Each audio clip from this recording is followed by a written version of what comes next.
We're back. SwamiLee's Sports Talk. I'm SwamiLee. I am extremely mellow, Mike. And we're here to discuss some baseball with you today. We're doing one of those shows where Mike brings up a topic that I know zero about it in advance. Well, obviously I know everything about it, but he hasn't told me the topic, so I don't know what the topic is going to be. So, Mike, let's get right into it. What do you got for us today? Well, I'm wearing a 1966 Jim Palmer jersey, and it's safe to say that baseball is not the game it was in 1966. And as you probably know, they are tinkering with more rule changes this year, limited to the minor leagues only, and that's what we're going to discuss. Okay. Rule change number one: all four fielders must have their cleats no deeper than the outer edge of the infield dirt when the pitch is thrown to the plate. And we all know that that's meant to prevent defensive formations like what killed Ryan Howard with the second baseman, halfway out to the fence in right field, taking away what would otherwise have been 30, 40, 50 hits a year. Very true.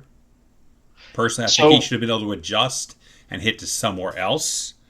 But well, who that, am I to that judge? leads to the question, which is, what's your view of that rule change? And I think you've already expressed it. Well, no, they're desperate. Major League Baseball is desperate. They have so many problems, and they need to do something. I'm not necessarily agreeing that they should be able to make changes such as this, but they've got to do something. Meanwhile, the players themselves, let's be honest. I was the worst Little League Baseball player maybe in the history of the game yet to get to the professional level. So me being critical and saying, why can't Ryan Howard hit the ball to somewhere aside from the right between first and second base, into the middle of the outfield? I don't know. But I think they have to do something. I have no issue with this rule change. You really shouldn't be able to put 7 guys in right field. I mean, it wore out its welcome. You remember the good old days when there was 5 guys in the infield when there's bases loaded, no outs in the bottom of the ninth? So I'm okay with it. They've got to do something. And I think that they're trying, and that's the most important thing. Well, maybe they have to do something, but this ain't it. The fact is, there's an old saying you may recall: hitting is timing and pitching is disrupting that timing, or something like Something that. like that. And along the same vein, if a hitter can't adjust to the way the pitcher's throwing or to the way the fielders are positioned, then he probably has to lose his job and not have the rules changed to make it easier for him. They lowered the pitcher's mound in 1968, I believe it was. Yeah, Why, after Gibson's 68 season. why didn't the hitters just adjust to the fact that Bob Gibson threw 800 miles per hour? Well, Well, that's a little different than it's a rule. adjusting to where you hit the It's a ball. rule change. Nonetheless, it's a rule change. Every time they change the rules, they added the DH, for example. What, the pitchers are too big of pansies to bat? Make the pitchers bat. But you know something? It was a rule change. They wanted to bring offense to the game, and it brought offense to the game. And 2022, I've heard we're going to probably have a DH in both leagues. I hate And the DH, but at the same time, I'm getting sick and tired of watching the pitchers struggle to even make contact with the ball. well, the DH is a discussion for another day because there's no rule change like that today. And the fact is, it's true that every rule change is going to create winners and losers. And and in this particular instance, this particular rule change creates winners out of players who can't adjust, namely hitters, and therefore it's a bad rule change. Well, Let's move on to the next change. okay. At one particularly low league at the bottom of single A, they are going to have robot umpires calling the balls and strikes. And I don't think it's going to be like the robot from Lost in Space or Rosie from the Jetsons. So there's not going to be a robot ump that Lou Piniella or Earl Weaver, if he was still alive, could go out and argue with. What say you about this rule change? I say you are an old man. Period. The end. You are an old man. Let me tell you what I mean by that, aside from the fact that you're obviously very old. But beside the point, let me explain something to you, okay? I am not saying to you that I love losing this baseball legacy, or I don't know the right word to use. I'm an old timer myself. I like things the way it was. Let's go back to 24 teams. Let's go back to all these things. you have to understand something. We are dinosaurs, okay? We're going to be gone in 5 years, 10 years, 20 years, 30 years, whatever it Well, might be. speak for yourself. I'm going to be around at least 40 more. Good luck to you. But seriously speaking, baseball is God willing going to be around for 500 more years, okay? They have to adjust with the times and with the people. Kids today, I know this isn't necessarily even about robot umpires. This is about change in general. You have to make these changes. You have to. People watch TV now. They see a breakdown. It pitches down the middle of the plate. Any idiot can see it's a strike. But what happens when it's on the corner, be it the inside or outside corner, top or bottom? The umpire calls it a ball. They show a replay from 14 different angles. They break down the hot zone. They show you it was a strike or a ball. And all of a sudden you're screaming at the umpire because the umpire didn't see it. They didn't have this technology the way it is 30, 40 years ago. Hell, they probably didn't have it 20 years ago the way they have it today. You have to adjust with the times. You have to keep people interested.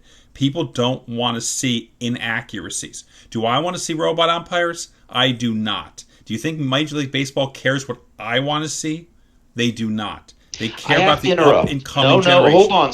I have to interrupt. Okay. Because there are articles out there on Bleacher Report, for instance, that talk about the fact that these rule changes were done in part with input from some unspecified fans. I don't know if that's true, but nobody asked for my input, and I've been a fan longer than most people. One more time. They don't care about you, okay? You don't mean anything to them. You're not the future. You have to understand something. You are not the future. You're there already. You're not going anywhere. I'm not going anywhere. I don't go to baseball games the way I did 25 years ago. I don't even watch baseball the way I did 25 years ago, but I still follow it pretty well. They don't care. I'm already there. They need to keep the younger people interested. How do we keep the younger people interested? What can we do?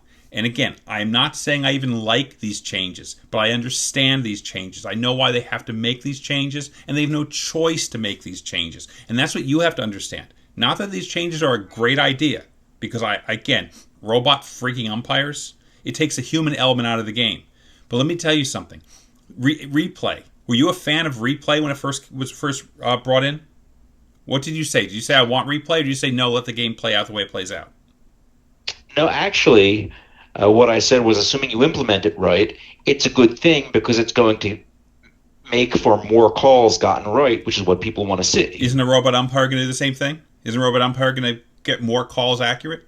I mean, and presumably. And that's the point. Again, I don't even like the idea. Seriously, I don't like the idea, but I understand the idea. And I can't complain about it because, again, I don't matter to Major League Baseball. I'm not in the demographic that matters. I'm there already. They know I'm not going anywhere. I'm not going to start watching badminton instead. Okay, I'm not going to watch the Kardashians instead. They got me. Okay, it's what happens to you've got sons that are younger. I do. How you being a baseball crazed individual all your life. Okay, are your sons baseball crazed individuals? No, you know that. Of course, but they don't know. Those watching don't know that, though. So, who do you think baseball would rather have right now? Your son or you? If they could choose. They'd rather have me, and I'll tell you why. And why is that? Because unlike a 20 or 25-year-old with very limited income, I have money to spend, and I actually do spend it on baseball. You know what? That is an excellent point. No, that is an excellent point. But again, I'm looking at the future, okay? When they don't get your son, for example, okay, and you die off, and your son has sons or daughters or whomever they might have, all of a sudden there's less baseball fans in the world, okay? They need to grab the younger generation, and the only way to do that is by doing these technological things that the new generation wants. And you know something? They're not going to be that successful. I will tell you that right now. They're not going to grab the young fan the way they think they will.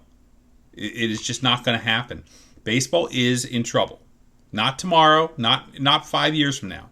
Baseball is in trouble long term. I don't think football, or basketball, or hockey are in trouble the way baseball is. That's a discussion for another day. Well, let's move on to one more rule change before we call it a day here. Okay. A limit has been set in a couple of levels down at single A to throws to a base, 2 pickoff attempts per plate appearance. And if you do a third and the batter is not, and the runner's not out, then the runner's awarded the next base. My level of distaste for that rule could go on for hours. But I again repeat myself, I understand where it's coming from. Okay, you've watched games where they throw the ball 14 times to first base. It's insanity. It's a Well, waste. sure, especially when you have a left-handed pitcher lob it like he was playing catch with a 4-year-old just to show the runner, Exactly. hey, I know you're there. Do you remember when they used to do the fake third to first thing? I mean, that nobody ever got caught on that. Probably one time per 5 years. But how many times do we have to sit and watch that happen? When they had the guy in first and third, they faked the throw to third, or faked the throw to first, or faked the throw somewhere. Again, I don't like it. I hate it. But I understand where it's coming from. And where you're going to get this conversation is going to be, I'm going to be a broken record. The baseball needs to move into the 21st century. It escaped us. In other words, we were okay. Our generation was okay living in the 1940s watching baseball in 1985. We were okay with that because we didn't have the technology. I remember wanting to know the score of the Brewers game. Okay, the Brewers game. I want to know what the score of the Brewers game is they played, tonight. I couldn't get the score. Okay, there was nowhere for me because the news would not have all the scores. At least the local Philadelphia news, they'd only have some of the games. KYW, I don't remember. Maybe on the quarter hour they might have had the score. Maybe. That was it. Okay, that's what I grew up that way. Remember, Phillies games not on TV. Think about that one for a minute. I remember. A lot of them. Before Yeah. cable, before Prism came on, we had the games on Prism. We would get the Sunday games and we get a lot of road games. We get no home games except Sundays. But we were okay with it. Our generation didn't mind. Their generation minds. I'm telling you. Now they can literally see any game they want if they want to see the games, and that therein lies the problem you're alluding to. Well, actually, no. I'm just telling you how different things are. We were okay with that. In other words, your sons, for example, let's just say they wanted to be baseball fans, okay, but they couldn't watch the games. They would go on to something else tomorrow.